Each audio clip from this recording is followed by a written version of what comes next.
Okay, sorry game. Episode 4 ng Tinton Pod. Okay, episode 4. Episode 4. Episode 4 ng Tinton Podcast. We're back in our new home. Masaya. How do you like our new home? 1 to 10 na joke. I like it. 9? Gusto ba Nine. kami room pa for improvement? Pero Gusto I like ko yan. our home. Oo. Parang ang hirap ba magbitaw ng 10? Laging parang, perfect yung bahay niya. 9. Sige, 9 na rin ako. Yung gaya. Dapat 10 ka. Yeah po, I enjoy. May story din yan eh. Ang hirap kaya maghanap and maglipat. Ipasok ko na. Kaya sobrang tagal natin Yeah. ulit nakapag-record. Dahil nga life happened, lumipat tayo ng house. Yeah. And that being said, ang topic natin ngayon is, and kasama siya sa topic natin is, yung testimonies natin sa journey natin as a couple na, as a married couple, na mga blessings na naging sobrang obvious sa atin. And yeah, gusto natin share yun. Yes. Yeah. We narrowed it down to 3, no? Tama ba? Yan, 3. 3 muna. Oo. Tapos kung may naalala na lang Oo, tayo. oo. Pero marami. Yes. Marami naman tayong na-experience na answered prayers, yan. Pero ito talaga yung these 3 stories. Kumbaga, wow. It's a wow moment. So, you wanna share the first one? Or I'll try? You try. Okay, I'll do my best. Okay, so, yung first one natin, gawin ko na ng chronological. So, yung first month natin, if I'm not mistaken, parang nakaisang buwan lang tayo. You got pregnant with Atara. And, wait, sorry, rewind. Nasa job hunt na ako. Oo. Okay, nag-job hunt ako. Was looking for kasi I'm not sure if I should say this on camera, pero the previous job ko kasi was, it didn't match yung needs and preferences ko. And, wala, so umalis na ako doon and really naghanap ako ng, well, first of all, work from home and okay yung pay and alam mo yun, good people na masaya sila katrabaho, ganun. So yan, naghanap ako, ganyan. Tapos, and at that point, ikaw lang yung may trabaho. Of course, kasi naghanap ako eh. And Kasi sinabi ko din naman na, okay lang na kung di mo feel yung work mo na yan, okay lang na alisan mo. Kasi wala pa namang ganun ka. Ano ba? Wala, tayo sa supportive. Gusto natin na gusto mo yung ginagawa mo sana. Yes. So yun, naghanap ako. And then, nakahanap ako. And, binigyan ako ng date to start. Parang I'm so happy, ganyan. And then, after a day, I'm not sure eh, we learned na pregnant ka with Atara. Tapos, hindi ko alam kung sinasabi ko ito in a very good way pero ultimately, nung naging pregnant ka, we made sure pumunta tayo sa hospital and then yun nga, sure na with dalawang pregnancy test, tapos ultrasound ka agad. So yun, sure na si Atara is there. Nung nalaman natin yun, I start the very next day na parang siguro nag-dawn sa akin yun na what if it would have mas mahihirapan siguro talaga ako or may added pressure yung pag-job hunt ko. Kasi, I mean, ang right now nga, naghahanap pa rin ako ng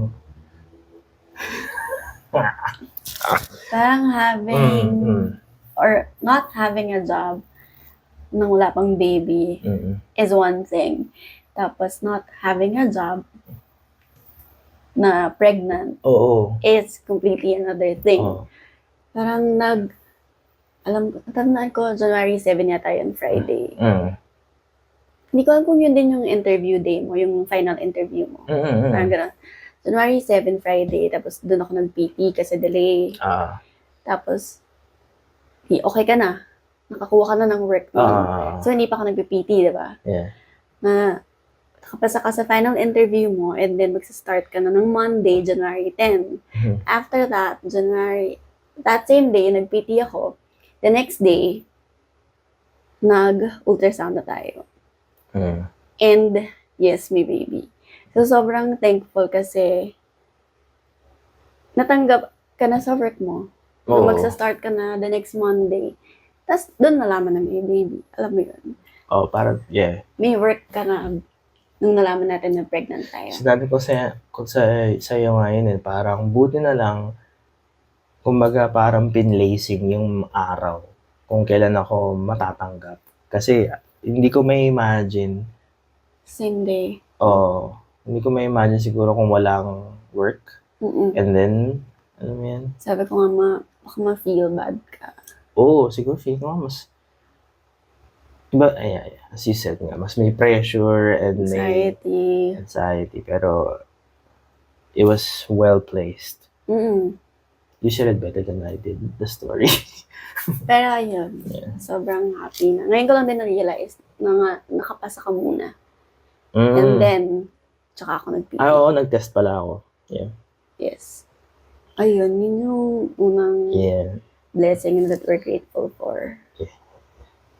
And it's still the same job na you have right now. Yeah, I'm very happy.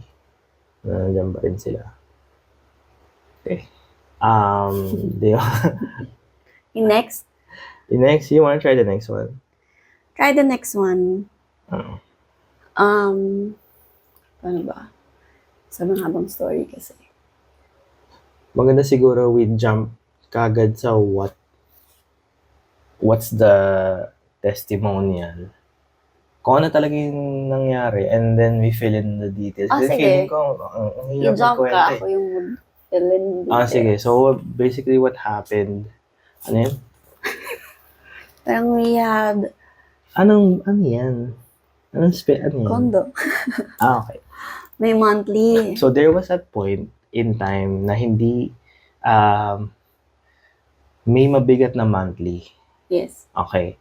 And, basically, we couldn't afford that monthly. And, to the point na, we were afraid of not having groceries anymore. Kasi parang yung savings, pati kasi kakakasal lang, diba? Even yung wedding gifts, lahat. Lahat ng wedding gift na gamit. Doon pumunta sa monthly ng condo. So parang kailangan, tapos nag-rely na lang tayo sa salary. Yeah. Para sa bills natin. And, nakulang pa din, magiging kulang na yung bills if need pa rin natin i-fulfill yung monthly ng condo. So yes, nagkaroon ng time na, ito lahat kailangan natin ibayad sa condo. Yeah. This amount of money. So, wala tayong budget for groceries. Yeah. So, parang napupunta lang dun lahat. Wala pang 1 year sa marriage natin. Tapos, we were, yung pinaka-thankful tayo dun on those span of walang budget for grocery. We're thankful sa families natin that was there. And I'm also thankful na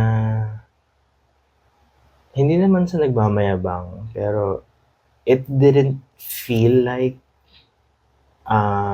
parang hindi ko naramdaman yung lack, walang lack. yung lack. Yun. parang alam mong, okay, wala tayong pambayad ng pagkain or pambayad ng, Walang budget for grocery. walang budget for grocery. Pero here we are. And did we actually share with our families? Or, Oo. we shared. Kaya umulan ng grocery. Kaya, Kaya diba okay. minsan sabi, you just have to share or ask for help. Tapos may help naman pala talaga. Pero we didn't ask for help. We did not ask for help. Yeah. Senior. Nag-share lang. Alam ko parang senior na mabigat or hindi na-afford yung nagtipid. Parang ganun. Oo. Tapos, ilang weeks yata yun din na nagbigay ng pang grocery. Natawid eh. So, hindi nawalan ng pagkain sa bahay. Nakakatawa nga yun eh. Ayun. So, thank you. Thank you sa parents na. Yes. And eventually, na-settle naman siya. We were able to find our way out of it and back to a much more stable monthly living. Yan. Okay. Wow, bilis na. We're down to our last testimonial. This one, ito yung pinaka-recent lang. Yes. So, and siguro it has something to do then with the hardship of looking for a place. Sobrang hirap. Looking for a place. And imagine looking for a place and also looking for an additional source of income. So, dala-dala. Ang dami mong dinadasal. And sabi nga nila, wag daw gawing genie si Lord. Pero, parang wala eh. You have to ask eh. Ganun. So, what happened was, siguro, yung road din towards nun, we tried different businesses. Plural ba? O isang business na yung sinubukan natin? I guess. Sinubukan natin yung coffee. Basta we were looking for an additional source of income. Cookies, tapos nag-sell din ng, Did we sell stuff? Hindi, yung clothes lang na hindi. Yeah. Parang decluttering. Yeah. Basta yun, para kasing, ayun nga, we're stable naman. Stable naman yung sa monthly. Pero yung move, may additional pa dapat. Oo. Basta sa pag-move, magkakaroon ng additional expense. Rent expense. May additional rent expense. So, parang sobrang coincidental, pero I mean, I don't consider it coincidence. I consider talaga na miracle kasi when we asked for additional income, meron akong kaibigan na nag-message sa akin. Nire-refer ka lang ng nire-refer. Nire-refer. And, ayun, yun talaga yung mga kailangan mong i-maintain na friends. Kasi magre-refer. Joke lang. They have your back. For sure. So, nirefer ako. Okay din yung may-ari. And, nakuha ko. And, it's a significant increase. Yes. And it's enough to cover, it was enough to cover parang siguro ballpark 90% of our expenses upfront sa paglipat. More than yung almost double niya yung sa rent. Ganun. So, syempre, paglilipat, may mga kailangan kang bilhin sa paglipat mo. And nabili natin. Yes. Nakakatawa nga na sinabi rin sa akin ng kaibigan ko na nag-refer sa akin na X amount of gastos ang igagastos mo. Malaki. Tapos sabi ko sa kanya, yung kwenta ko lang parang mga less than chu-chu-chu-chu eh. Kasi ayaw mong gumastos. Tapos siya parang, hindi, naglabas siya ng cellphone. Tapos, ito yung sa akin, no? Talaga, naglabas ng phone? Oo, nilabas niya yung phone niya, nag-uusap kami. Dapat kami yung nag-usap. Nilabas niya yung phone niya, tapos sabi din pa sa akin, maraming beses na ako naglipat. So, ito yung lagi kong gasto. So, sabi ko, masyadong malaki yan. But anyway, looking back, ang laki nga ng month's advance and deposit. the security deposit. I would still say na it's a grabing miracle siya kasi parang sakto. Kasi nawala siya. Hindi. Ito na, I was getting there. Ayoko sabihin, I still consider it a miracle kasi Oo naman. it is. Oo naman. Kasi imagine kung hindi. Kasi nasahuran naman ako eh. Oo. And yeah. Nag-enjoy ka nga eh. Oo naman. Na-fund niya nga, as I've said, 95%. Lagay na natin sa 100% yung basta big help. Just enough for us to go back to the basic. Go back to settle down ulit. Dito, yes. Kasi yun nga, unfortunately, natanggal. Hindi matanggal. Pagka-settle down, nawala. Pagka-settle down natin, naayos na natin yung bahay, biglang nawala. Which is, hindi, kinuwento ko kasi, di ba, hindi ko naramdaman na parang nagalit ako. Kasi parang,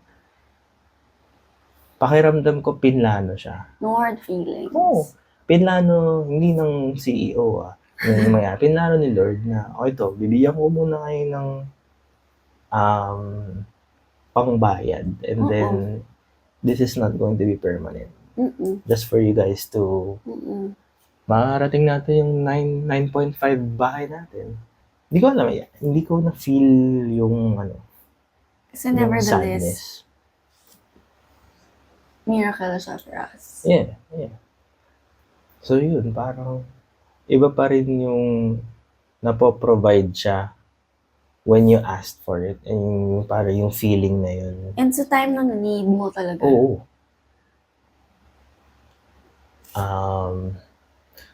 What else can I add there?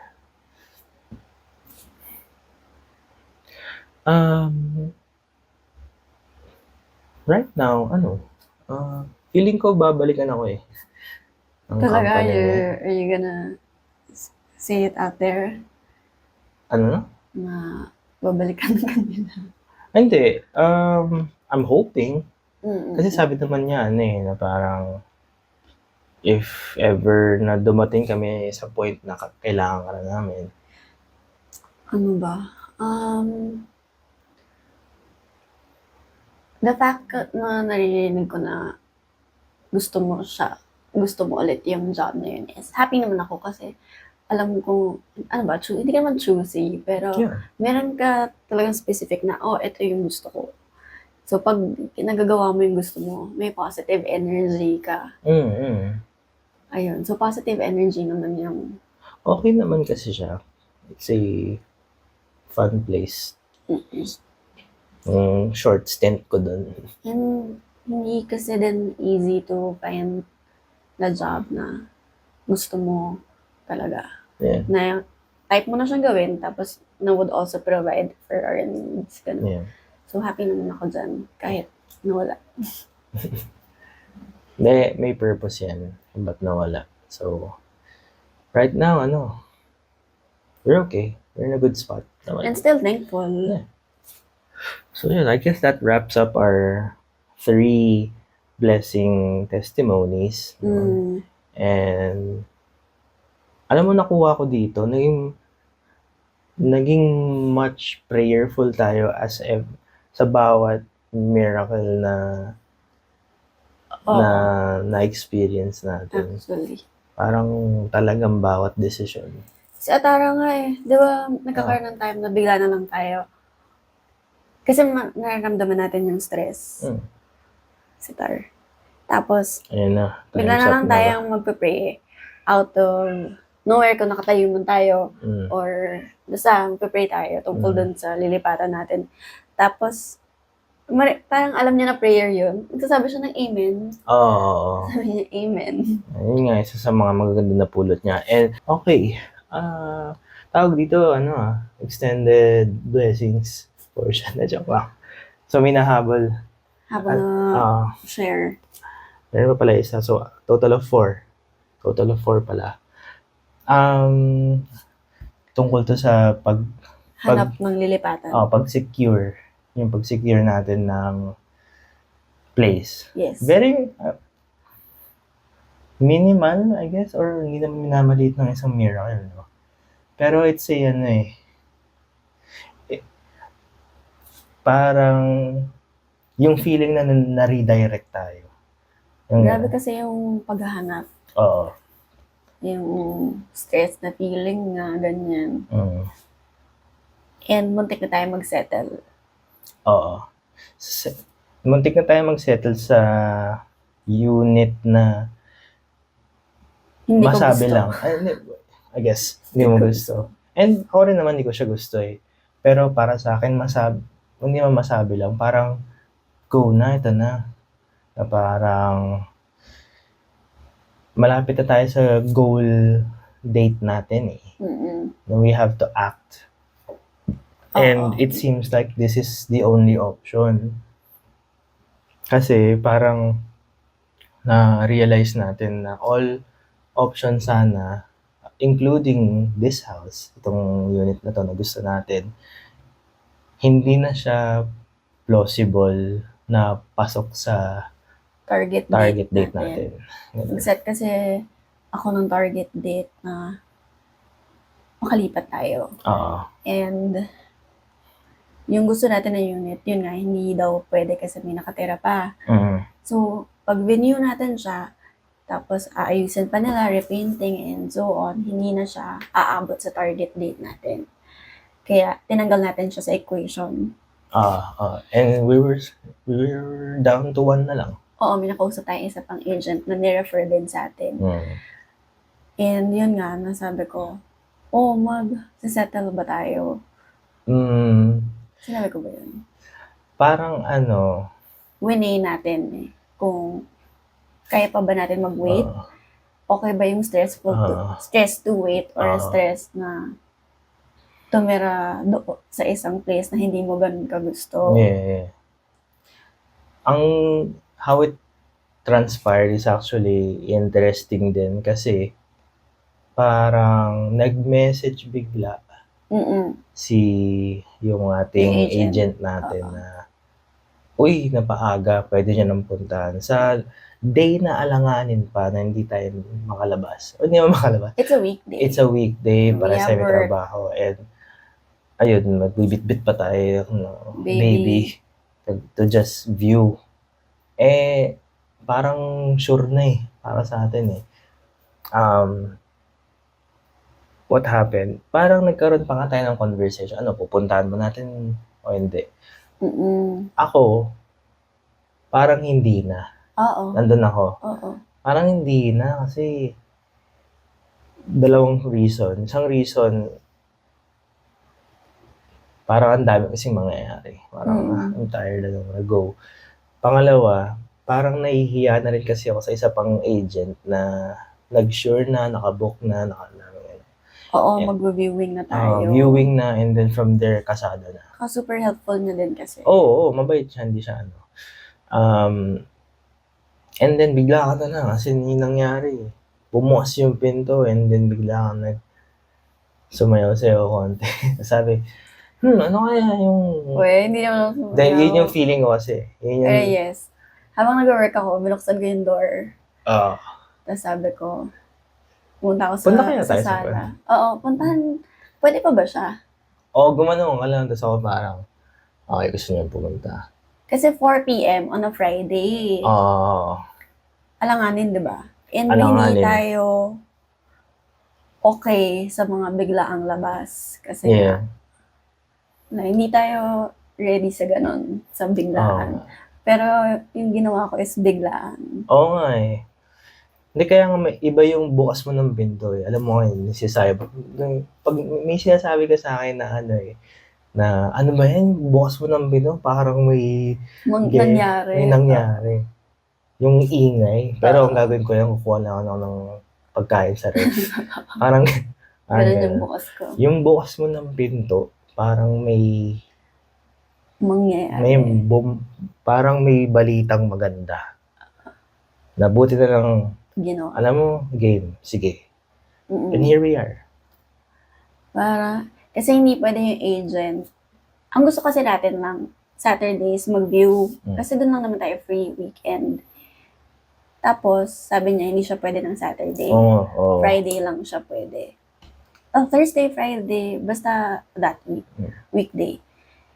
So, sabi natin, hindi na natin siya i-consider. Kasi nga, Saturday lang tayo pwede. Tapos sabi ko, inisip ko, yun nga yung gusto kong unit. Buti fighter. Na biglang binigay. Parang bigla ba tayong i-message para lang sabihin na, napaaga yung alis ng tenant. Tapos, pwede na kayong mag-view nang hindi yun para sa atin. Oo nga. Parang yung bola is nasa atin kung kikilos tayo o hindi. Oo. So, sabi ko, kung hindi natin yun makukuha dahil tinamad tayo. Ikaw naman, supportive ka naman kasi. Yung nga. Yeah. Supportive ka. Imagine mo, supportive ka sa magulo kong isip. Sasabihin ko na, Bibi, huwag na tayo tumuloy. O sige, huwag na tayo tumuloy. Anong sinabi ko, nandun ka rin eh. Sabi ko, puntahan natin, bihis na tayo, subukan lang natin. O sige. Mabilis lang naman ako kausap. Gusto ko yan. Maliban sa mga may iba akong gustong bilhin. Hindi, pagdadasal natin yan. Okay. Tapos. So, ayun nga. Pinuntahan natin on a weekday, Friday. Sama si Atara, Grab, kasi wala naman car. At venue natin yung unit and super happy tayo. Na, buti na lang ginawa natin. Parang hindi ko rin, wala. Imagine mo, isang decision lang na yun. Yung bukas mo ng pinto yun eh. Oo. Buti na lang gano'n ka. Buti na lang hindi natanggal yung pinto. Hindi pa, pakabit pa So, ayun, tapos... Kinabig tayo talaga doon. Oo. Hindi ni-redirect natin. Imagine mo, before that Saturday na may view na tayong 2 units, biglang sasabihin sa'yo na, pwede mo rin to i-view. So, ayun. Yeah. And yung isa pa, so yun nga, na-lock in naman natin. Yeah. Walang issue, walang problema. Mabilis lang. Ito pa yung painting. Sabi kasi, yung repainting would take, hindi kakayanin, hindi aabot sa target date namin. Isa nga siya sa mga, kaya andali ko na siyang i-count off, or tama ba yung term, hindi ko na siya sinama talaga sa decisions natin kasi imposible na. Ganun ako minsan. Diba sa... Ako yata yung nagdasan. Kung hindi abot, kasi pag nag-repaint daw, 2 weeks pa. End of June pa tayo makakalipat. Hindi kakayanin dun sa target date ko na June 15. Tapos, biglang nung na-view na natin, na-lock in na natin, biglang possible na matapos yung repainting. Ang galing nga eh. Parang 2 to 3 days. Kasi odorless naman daw. So, isa pang blessing na naman yan. Na parang, kaya pala. Bakit sabi niya sa akin noong una hindi kaya? Tapos, so umalis yung tenant nang napaaga. Tapos, gumaling siguro lahat ng mga nag-painting. Siguro yung dream team ng mga pintor. Expert. Tapos yun nga, tapos yung repaint. Pinantarahan ba talaga nila? Hindi mo pininturahan nila. Kasi nakita mo naman, di ba, yung sa taas. So, yung pinapalitan natin na doon sa cabinet. Basta natapos siya sa sinabing, abot siya sa target date. And, yung pangatlo, meron pa? Ang dami. Oo, madami. Yung pangatlo nun, may kakilala na tayo dito. Oo. Talagang yun na nga yun. Wala ba yung recording natin? Diba na parang may guidance? Oo. Sobrang bibo ko yata magkwento. Hindi kasi nakikita ko Na-excite ako. yung excitement mo. Oo, so may kakilala na tayo dito na, may tanong ako sa maintenance, ano din ginamit nila na truck, ganyan. Yung feeling ko lang na nauna silang makalipat dito, and hindi pa rin naman sila ate, naka 1 year. Tapos nakalipat na sila. Nauna sila sa atin. Wala, feeling ko sobrang salamat sa guidance. Oo. Salamat sa blessing. Pasok nga lahat. Kumbaga, yung lagi nga nating dasal, make it obvious eh. And, hindi ko alam eh, there's something about na napili natin to. Obvious siya kagad na this is the right choice. Sinulat pa natin sa paper. Kasi diba, hindi tayo, gulong-gulo tayo kung ano ba yung mas okay. Pinros and cons. Oo, pinros and cons natin yung dalawang unit. Yung pagkuha ng delivery, convenience, yung balcony. Tapos, so ano pa? At yung pinaka-miracle talaga din na nakalipat tayo ng June 15. Oo. Yung target date is na parang imposible. Nakalipat tayo. And additional angelic 3-point shot. As in, grabe. May isa pang sugar on top yan. On the day na lumipat tayo, dumating na din yung internet. Oo. Internet. Actually, doon na ako. Yun para sa akin, miracle. Hindi kasi sabi, doon ka lang concerned. Nakakainis. Hindi kasi sabi, anong sabi sa'yo nung nag-apply tayo? It would take 2 weeks. 2 weeks. Maximum. Yeah, maximum 2 weeks. Parang mag-reinstall. Tapos sabi ko, wala, paano naman yung work natin? Pero, mas importante kasi makalipat. And pwede na lang natin gawin yung gamitin yung mobile data or bumili ng prepaid. Oo. Pero imagine mo, yung sinabi nila na 2 weeks. Naging... on the day na lumipat tayo, sasabihin niya, pasok. Di ba sinabi lang sa'yo, napupunta kami that day? Tumawag lang, nasa kami ni How nun eh. Save More. Oo. Tapos tumawag lang siya, papunta na po kami ha. Unang-una, sino ikaw? Saan ka pupunta? Seryoso. Oo. Sinabi mo. Nen. Di ba sa ganun, I was not expecting. Wala kasing usually may message na, hi, ito kami ang internet, punta kami. Magsa-schedule. As in siya, tawag lang. Tapos sabi niya sa, hello sir, papunta na kami. Tapos ako parang, sige, punta ka lang. Bakit? Hindi, siyempre, tinanong mo kung ano siya. Kasi, ano kung po, ano siya? fiber. Yan. Tapos sabi, punta ka na. So yes, si Converge, thank you. Thank you sa biglaan. Yung, as in, hindi pa ayos yung gamit kasi buti nga nakarating na tayo eh. Yung naglalapag kami ng gamit, ganyan, tapos dumating yung internet na ayos din niya that day. So hindi kami ng problema. Yeah. So work natin on the following Monday, diba? And, ano kung meron pa eh? Meron pa? Ano? Yung aircon. Yung sobrang init kasi dito nung walang aircon. Oo nga, no? As in, para tayong Galing nga nun.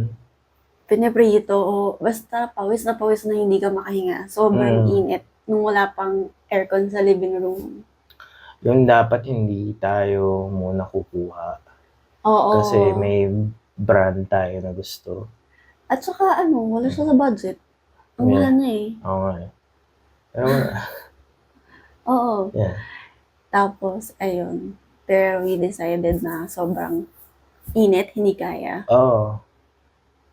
Kahit, labo nga eh, kahit umuulan, ang init pa din. Parang yung buga ng hangin. Saka yung anak mo sobrang mainitin. Oo. Lagi siyang pawisin. Basang sisiw. Basang baboy. So, ayun, sabi din parang 1 week bago mag-install.